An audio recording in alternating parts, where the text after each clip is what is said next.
بینەرانی خۆشەویستی بەرنامەی ڕوانگە، سڵاو ئەم کاتتان باش. خۆشحاڵم کە لە یەکێکی تر لە زنجیرە بەرنامەکانی ڕوانگەوە دینە لای ئێوەی خۆشەویست. ئازیزان، هەمومان بە تایبەت ئەوانەمان کە ئەندامێک یان ئەندامانێک لە بنەماڵەکانمان تووشی بەڵایەک یان نەخۆشیەک بەناو تووشبوون و گیرودەبوون بە مەوادی مخەدر بوون، هەست بە ئازارێکی خوڵ لە جامعە و کۆمەلگای خۆمان ناکەین کە باس لەوە ئەکات کە بە شێوەیەکی سازماندراو، بە شێوەیە کە سەرمایەگوزاری بۆ یەکراوە، بە شێوەیە کە هەوڵی چڕوپڕی بۆ دراوە لەلایەن ڕژیمی کۆماری ئیسلامیە و هەوڵ ئەدرێت بۆ ئەوەی کە جوانانی کۆمەلگای ئێمە و بەگشتی خەڵکی کۆمەلگای ئێمە توش بەڵای ماڵوێرانکەری ئاعتیاد بکرێن. ئەلبەتە ئەوەش بڵێن کە مەسلەی ئاعتیاد تەنیا مەسلەیەک نییە مختص بە کۆمەلگای ئێران، لەسەر تاسەری دنیا، تەنانەت لە وڵاتانی پێشکەوتووی سەرمایەداریش لە وڵاتانی ئوروپا، ئامریکا و شوێنهای تریش بەڕادەیەکی زۆر بەرچاو ئەبینین کە خەڵکانێک تووشی مادە هۆشبەرەکان یان مەوادی مخەدر ئەبن و پێیان دەوترێت معتاد. دیدی کۆمەلگا بەنسبەت ئەمانەوە چییە؟ ئەوان چۆنە ڕوانە کۆمەلگا؟ ڕێگەچارەکان چییە؟ پەرەدان بە مەوادی مخەدر و سیاسەتێک کە لە پشتی بڵاوکردنەوەی مەوادی مخەدرە و لەلایەن وڵاتهای دیکتاتۆری و وڵاتهایی کە هەوڵ ئەدەن هەموو دەنگێکی ناڕازی ناو وڵاتەکان خۆیان بە هەر چەشنێ بۆیان ئیمکانی هەست لە ڕێگەی ئەشکەنجە، زیندان، ئیعدام، ترۆر و بڵاوکردنەوەی وەسیعی مەوادی مخەدر وەکو وڵاتی ئێران کە سپای پاسداران و دەسەڵاتدارانی ڕژیم خۆیان گەورە مافیای پەخشی مەوادی مخەدرن بە دوای چ سیاسەتێکەوەن، چۆن ئەکرێ لە بەرامبەر ئەم سیاسەتانە بوەستینەوە و بەگشتی چۆن ئەکرێ یارمەتی ئەو کەسانە بدەین کە بەشێکن لە وجودی کۆمەلگای ئێمە، بەشێکن لە بنەماڵەکانمان، بەشێکن لە ئازیزترین کەسەکانمان کە هەر کامیان بە هۆکارێک تووشی ئەم بەڵا ماڵوێرانکەرە بوون. بۆ قسە و باسی زیاتر لەسەر ئەم مەسەلەیە داوام لە میوانێک و هاوڕێکی زۆر نزیک و خۆشەویستی خۆم کردووە کە بەشداری ئەم بەرنامەیە بێت و باس لە کۆمەڵێک تەجروبیات و کۆمەڵێک زانیاری کە لەم زەمینایەتی بۆ بینەرانی بەرنامەی ڕوانگە بکات. هاوڕێ بەختیار جان عەلیپور لە کۆپنهاگی دانمارکە و لەگەڵمایە. سەرەتا هاوڕێ بەختیار زۆر زۆر بەخێرهاتن دەکەم و سپاس دەکەم کە کاتی خۆت نییە اختیار بەرنامەی ڕوانگە. ئەگەر خۆت پێشەکی قسەیەک تێتکایە فەرموو کە من دواترا بڕۆمە سەر پرسیارەکانەوە. کاکە سەدیان منیش بەنەوبەت خۆم سڵام وەرزەکەم لە خەمەت گشتانە، وەختان بەخێر، هەم لە خەمەتتانە. زۆر سپاس بۆ بەرنامەکەیشتان. سپاس بۆیەوە. کاگە بەختیار، یەکەم پرسیارم گەرەکمە ئەوەت لێ پرسم کە لە دیت ئێوەوە ئاعتیاد چیەوە، بۆچی بە کەسێک گەوترێ معتاد؟ کاکە سەد ئەساسەن ئاعتیاد ئێمە توانین وا ناوی بووین. ئاعتیاد نەخۆشینێکی وابەستگیە. وابەستگیەوە ئەو کەسانە، ئەو ئەفرادە بە هەر شکلێک، بە هەر شێوەیەک وابەستگیان بە هەر مۆزوع یا بە هەر وەسیلەیەک بێ، ئێمە توانین پێیان بێژین ئەم ئەفرادە معتادن، معتادی ئەو وەسیلەنە، معتادی ئەو چتنە. بەڵام لە مەسەلەی مواد مخەدرە مەسەلەکە فەرقەکە، چونکە قدرەت تەخریب ئەو مەسەلە لە بانترە و بەرچاوترە. بەڵێ، دیت کەسێکی معتاد بە مواد مخەدر لە جامعە و دەوروبەر چییە؟ لە خانەوادە چییە؟ پێت وایە چۆن ئەو انتزاراتە تەک خۆیان مەترەحەکە و تەکیا کناتێ؟ ئەساسەن هاوڕێ ئاعتیاد وتم نەخۆشینێکە کە فاکتۆرگەر مشخص، یعنی فاکتۆرگەرێکی هەر لە دەوران مناڵیە و پایسە عیلم سابتی نەکرد، یعنی نەگەیگە بۆ حەدەکە بێژێ کە بەڵێ ئاعتیاد شتێکی تعریف شدە وەک نەخۆشینگەرێکی مشخص کە بەڵێ لە فلان لە ئەو ستارتی لێ درگێ تا بی. فاکتۆرگەر مشخص، جامعە، خانەوادە و حتا باس لەوە ئەکەن فەرزیەی کەس کە حتا مقدارێکیشی ژێنێتیکیە، مقداری فرە دەرسەدی فرە کەمی. متاسفانە کەسێک دووچار نەخۆشین ئاعتیاد دەوێت بە قسەی عامە معتاد دەوێت جێگەیەکی بنامێنێتەوە بۆ نەزەردانن، جێگەیەکی نامێنێتەوە بۆ تەزیە و تەحلیلکردن، چونکە کل دنیای ئەو فەردە ئەوێتە یەک دانە نقطە بەناو مەصرف مواد مخدر و هەمیشە لە حەول و حەوش ئەو نقطە ئەچەرخێتەوە و تەبیعەتەن چونکە موادگەرە مخدر کیسە وجودی هەست بە شدەتی کامل ضربە لە سیستم بدەنی، بە ضربە لە سیستم مەغزی لە نظر ڕۆحی ڕەوانی و ئەو کەسە تەخریبەکە هەمیشە هابە شۆن ئەوە کە چۆن ئەمە تەهیەکە، یعنی هیچ انتظار و هیچ دیدێکی نییە کە لە جامعە بە قەڵ کارای ژێرچانێ باسیکە یا بێتە ذهنی حتا كل زندگی و شخصە ئەوێتە مەصرف مواد مخدری کە ئەیکێشێ یا بە قەڵ تەزریقێکە. ئەی متەقابڵەن دی جامعە بە نسبەت کەسێکەوە کە معتادە چۆنەوە پێت وایە چۆن دەبێت بڕوانینە کەسێکە معتادە؟ یعنی مەسەڵەن ئەگەر تەوەجۆت کردوێ بۆ نمونە ئێمە لە خۆمان هەردووکمان لە شارێکەوە هاتوین کە بەشێکی بەرچاو لە خەڵکەکەی بەهۆی سیاسەتێکی دیاریکراو لەلایەن ڕژیم کۆماری ئیسلامیەوە بەداخەوە تووشی ئەم بەڵاو ماڵوێرانکەرە بوون. زۆر جاربینیمانە پێشتر باسی ئێستا ناکەم، مەسەڵەن زۆر بە خراپی ڕوانیویانە کەسێکا کە معتادە بە مجرمیان زانیوە بە تاوانباریان زانیوە پیان وا بووە مەسەڵەن پێشتر کە منەوە تۆ لەسەرم بەرنامە قسەمانەگەر مەسەڵەن پیان وا بووە کە لە نێوان شغڵێکی باش زندگیکی باش ئارامش بوونی مەسکەن بوونی خۆراک هەموو ئەمانەی بووە وەلێوتیە نەنە دەستان خۆش پێ منەوە ئەم گەرەک نییە ڕۆم معتادەوە باشترەکە بڕۆم لە خراوەگانە زندگی کەم لە گۆشەی خیابانەکانە زندگی کەمەوەمانە دیارەم دیدە گۆڕاوە. بەڵام پێم خۆشە دیسان لێت بپرسم دیدی متەقابڵی جامعە چیەوە؟ پێت وایە جامعە چۆنەشێ بڕوانێتە کەسێکا کە توش ئەم نەخۆشیە بێت؟ ئەساسەن مەسەلەکە هەڵەگەڕێتەوە بۆ ئاگاهی. ئێمە ساڵگەر پێشوو ئاگاهی ئاوامان نەوە لەبارەی ئاعتیادەوە هەمیشە ئەنگێک بوو کە بڵێ یاوەدە و کەسە مەصرف مواد مخدرەکە معتادە و تەبیعەتەن ئەکریا حاشیەوە چونکە ئاگاهیکیمان لەبارەی نەخۆشی ئاعتیادەوەنەوە وەلی علم ثابت کردیاگە کە ئاعتیاد یەک نوع نەخۆشینە ڕۆحی ڕەوانیە کە بە مرور زەمان ئەگەیتە مەصرف مواد مخدر. تابعەتەن ئیسە خۆشبەختانە جامعەی ئێمە و حتا لە تواو دنیا حتا وڵاتگەر ئوروپاییش خەڵک ئاگاهی ئەوەیان پێیا کردگە علم بۆ حدەگەیگەیگە کە سابتی کردگە کە ئاعتیاد نەخۆشینە وەک نەخۆشین قەن وەک نەخۆشین چازانم کولیە وەک نەخۆشینگەری کە وجودی هەست. مەسەلە سەرچاوە ئەسلەکە ئاگاهیە. قبلە ئەگەر کەسێ معتاد وە ناو خانەوادەیەکە یا بە قۆڵی ژێ لە ناو مەحەلەیەکە تەردەکریا ئەنگی پەیوەندریە ئامان هۆشتامی وە کەسێکی جۆزامی تکیان ڕەفتارە کردیا کە دقیقەن جواز سادرکردن ئەو فەردە بوو. یعنی بە مرور زەمان ئەو کەسانیا حاشیۆ و تەبیعەتەن وەختێک معتادێک ئەسەن معتاد ئەساس مەسەلەکەی لە تەنیاییەوە چێ وەختێ معتادی ئەحساس بە تەنیایی کرد ئەحساس بە تەردبوونی کرد تەبیعەتەن مەصرفی ڕێتە سەر تەبیعەتەن ئومیدێکی نامێنێ بۆ بەرگەشت و متەئسفانە جامعەی ئێمە قەدیم حتا ئیسیش هەست ئەسمان ئیسیش چونکە زانین بۆچە جامعە هاوڕێ ئەسعەد لە سیستمەوە نەشئەتەگرێت هەرچێشتە سیستم ئاگاهی سیستم ئاموزش وەختی سیستمی مەسەڵەن وڵاتی وەک ئێران ئەو ئاگاهی و ئاموزش و بە قۆڵێژێ چتگەرە کە ئەشی بیا بۆ خەڵک مەسەڵەن لە دەورانە ڕاهنمایی و لە دەورانە دەبستانەوە ئاشنایی بە ئەنواع مواد مخدر نازانم مەصرفکردنەکەی چۆنەوێت چه ئتفاقەرێک ئەکەفێت وەختی ئەم چتگەریە نییە تەبیعەتەن ئەو جامعەیەکی نائاگاهوێ لەبارەوە مۆزوعەوە. خۆ لێرەتینە سەرەوە سیستم بۆچەوە کارە ناکە ئایا ئیمکانی نییە؟ دقیقاً بەرعەکس چونکە مەسەلەی مواد مخدر بیزنسێکی پرسوودە و ئەمە ئەگەر ئاگاهی و ڕۆشنگەری بن بە خەڵک تەبیعەتەن بە شکلێک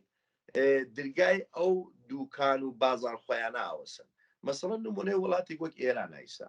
لنظر اقتصادی و دولت حالف شاره سیستم حالف شاره یکی لە منابع دەرامەت و بەنابە سیستم جغرافیایی کە ئێران هەسی بووگە بە کاناڵێک لە بین مەسەڵەن کشوەرگەرێ تۆلیدە مواد مخدرە بۆ سادرات بۆ کشوەرگەر ئوروپایی تەبیعەتەن لەبانەمەوە سوودەکە و بیزنس و تجارەتەکە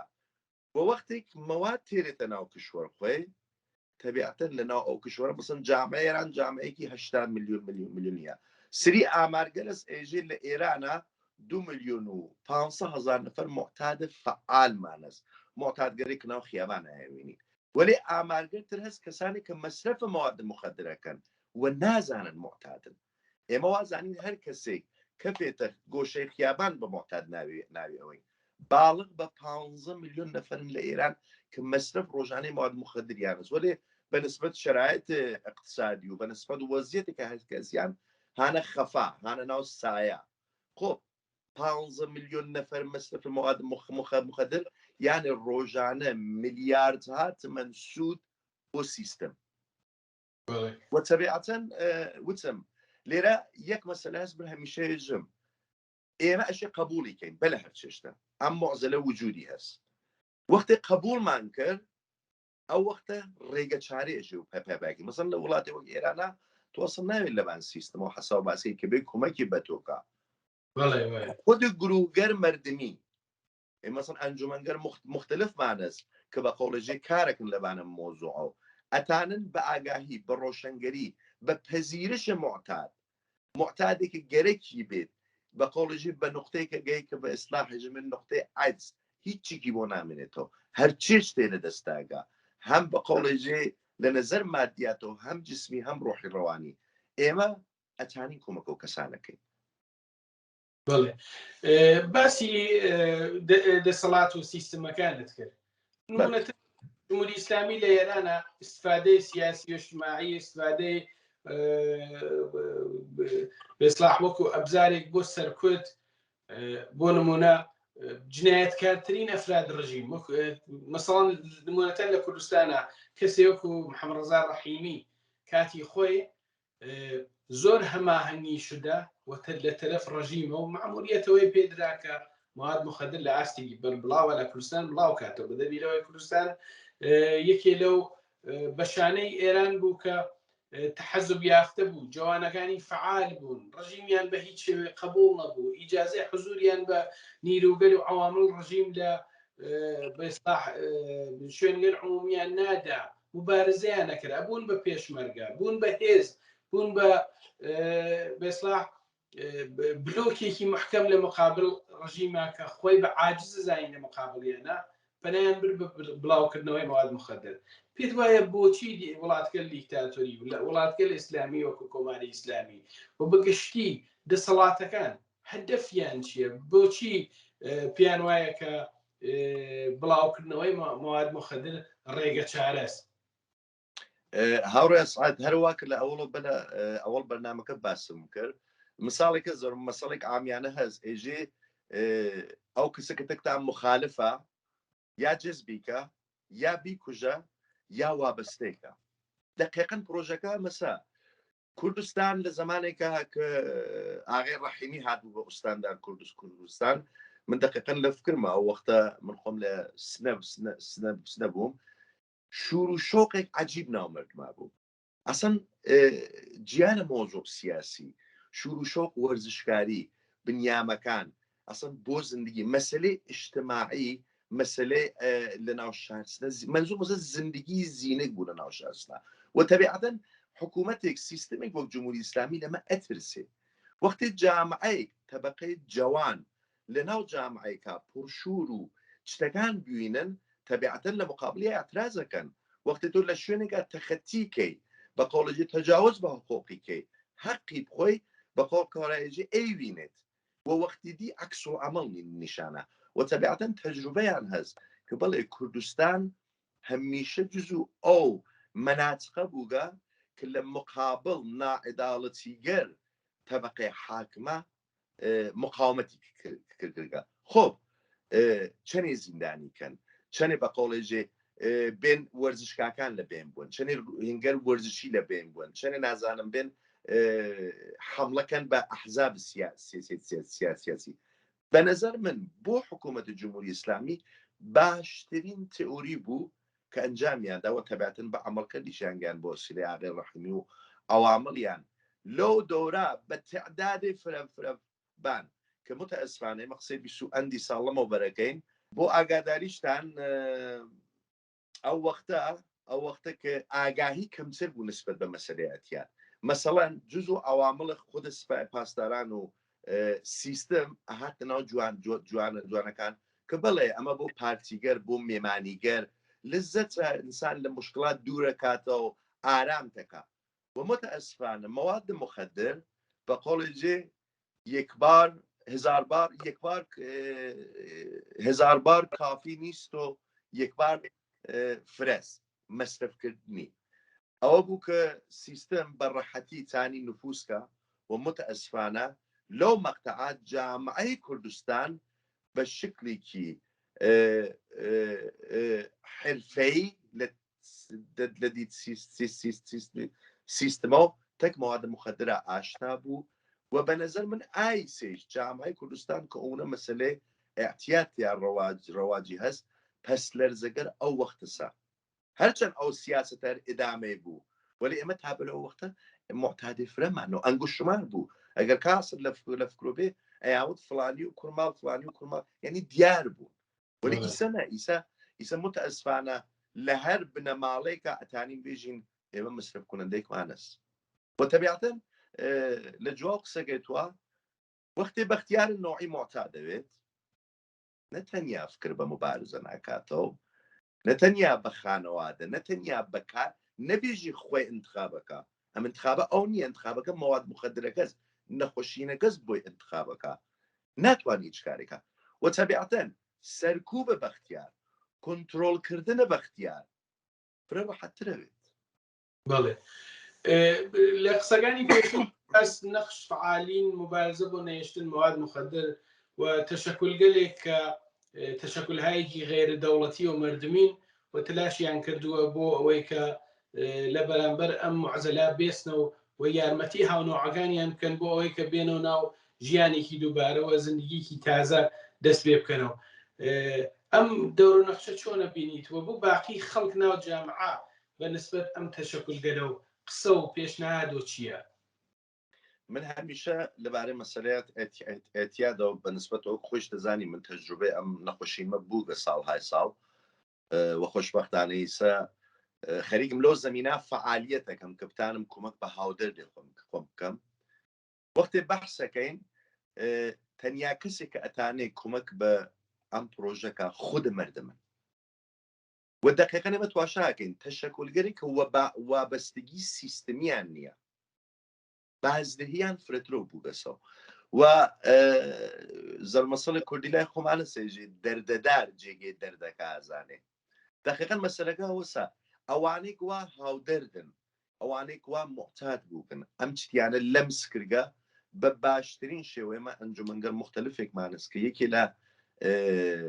ئەمە دوو جەمبەی مثبەت و منفی هەسەم قسە باسیەکەم ئەنجومەنێ معتادانە گۆمنام لە ئێرانە دوای ئەمریکا گەورەترین ئەنجومەنە لە تواو دنیا خۆ ئەمە جێگەی ئومیدە ولی ئەمە نیشانی یەک شتیشە نیشانی وەسە ئەو جامعە چەندێ تەک ئەعتیادا دەرگیرە کە گەورەت دوومین ئەنجومەن گەورەی تەرکی ئەعتیادیەس من ئیمان مەسبەوە کە خود مردم ئەم ئەنجومەنگەرە ئەتوانن کۆمەک بە معتادەکان کەن فقط قبولیان کەن پەزیرشیان کەن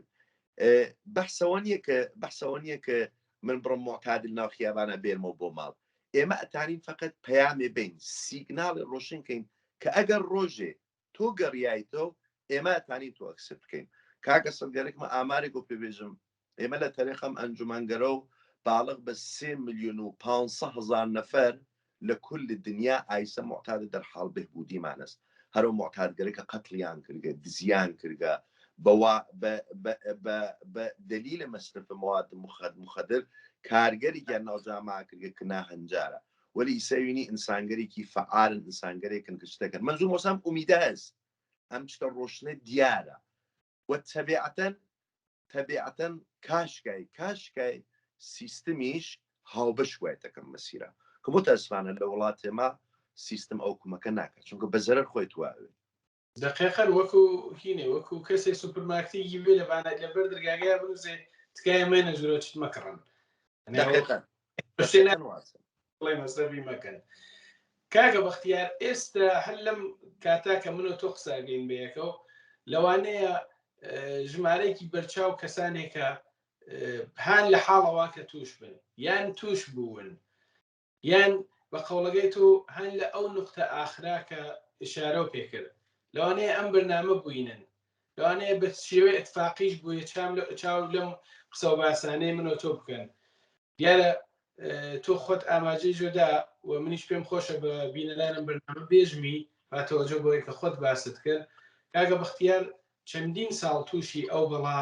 ماڵوێرانکەرە بوو و توانی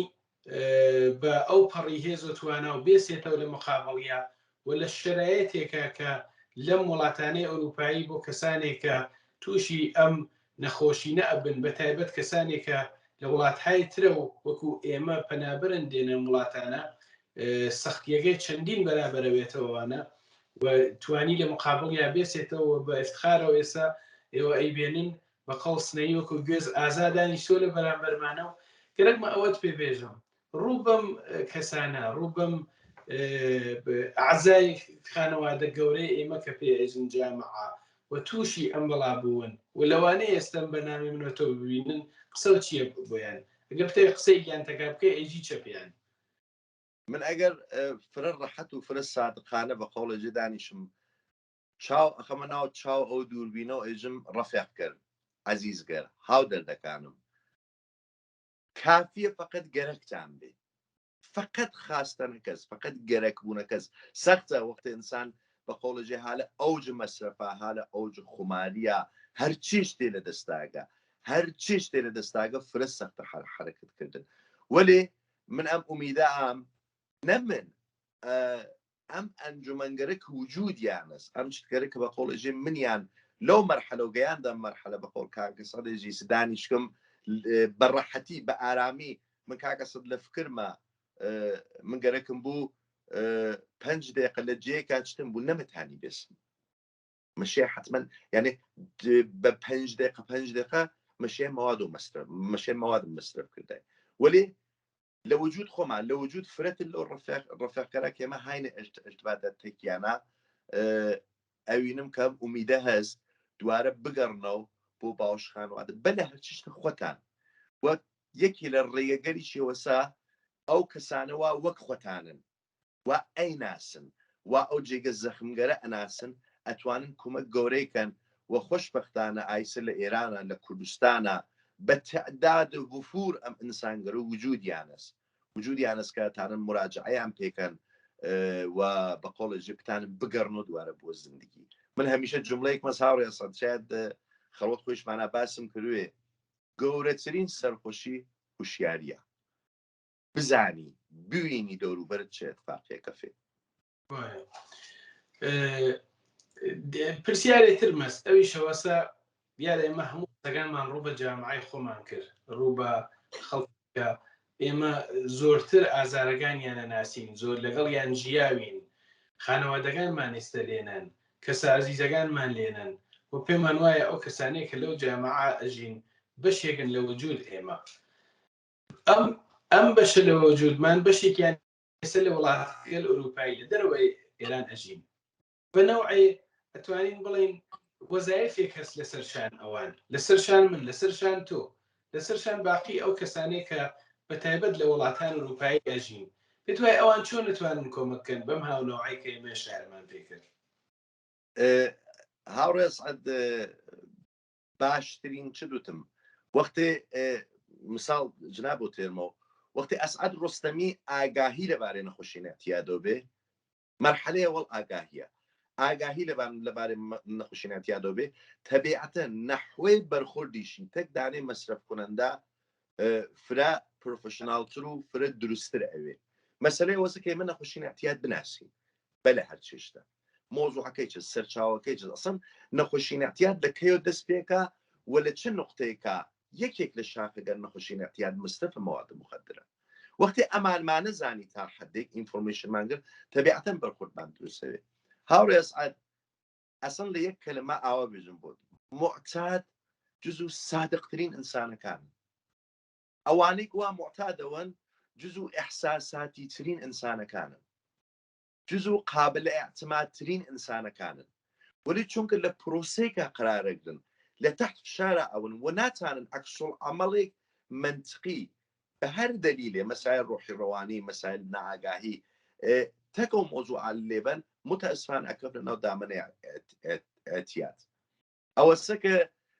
ئێمە تانین بە باوشێکی بازەوە قەرار نییە کەس ناتوانێت بڕێ کەسێتر ناو مەوادە بێتە دەرەوە ولی کافیە ئەسعەد ڕوستەمی حسێک بابە بەختیارێکی مەصرف کوڕەندەست ئەگەر ڕۆژێ تۆ گەرەکۆ بوو ئەم ڕێگەتە تاغیر بێ من حازرم کۆمەکەت بکەم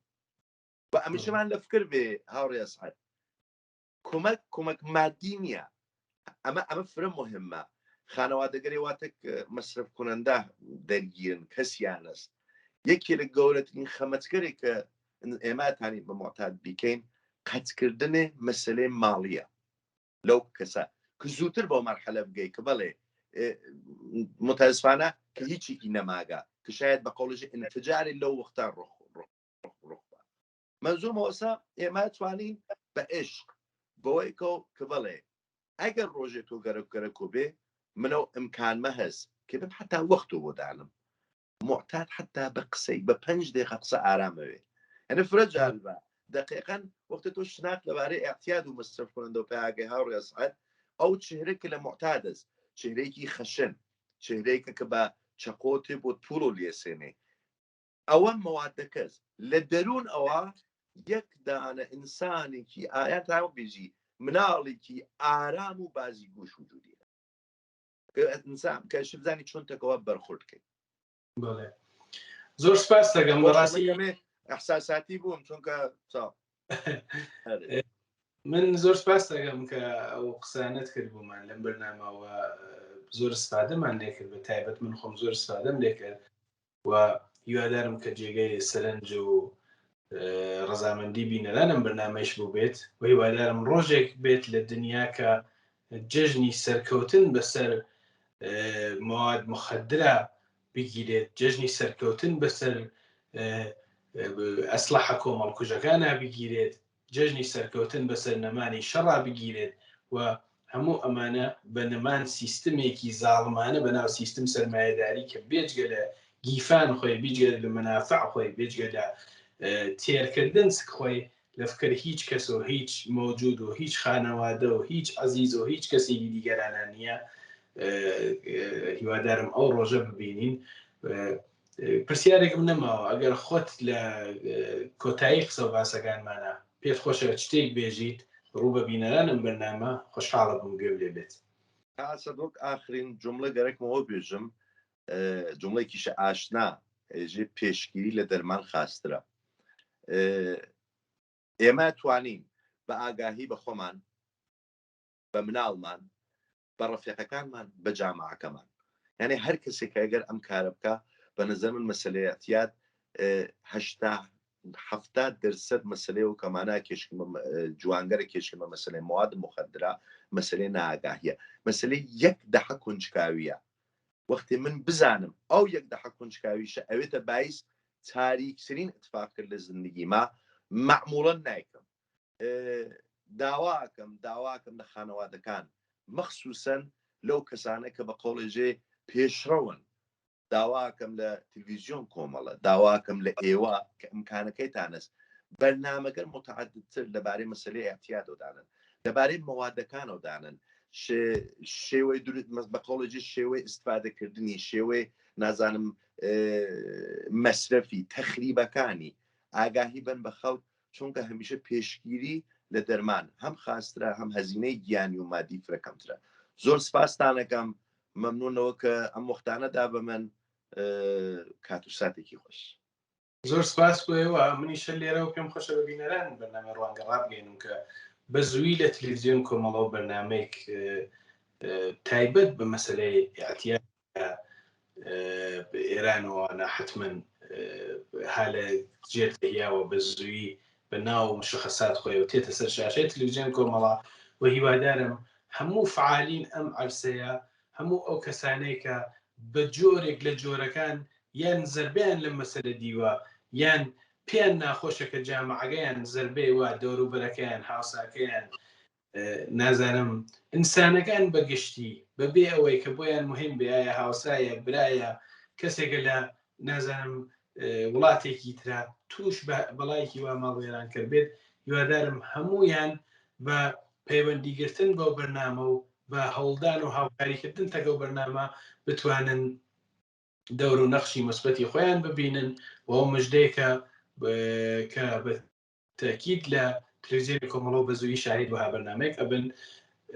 منیش لە کۆتاییە سپاس دەکەم بۆ ئەوەی کە مەجال خۆتنی اختیار بەرنامەی ڕوانگە. بەڵێ بینەرانی خۆشەویستی بەرنامەی ڕوانگە بەم شێوە هاتینە کۆتایی یەکێکی تر لە بەرنامەکانمان کە قسە و باسێک بوو لەگەڵ هاوڕێ بەختیار عەلیپور ئەندامی حیزبی کۆمۆنیستی ئێران سەبارەت بە پەدیدەی ئیعتیاد ڕێگا چارەکان بۆ مبارزەکردن لەگەڵ ئەم پەدیدەیە و هەروەها هەوڵدان بۆ یارمەتیدان بە هاونۆعگەلێکە تووشی ئەم بەڵام ماڵوێرانکەرە بوون. باستانەکەم کە تا ئێستا هاوڕێ ڕوانگە بوون و تا ڕوانگەیەکی تر کاتێکی شاد.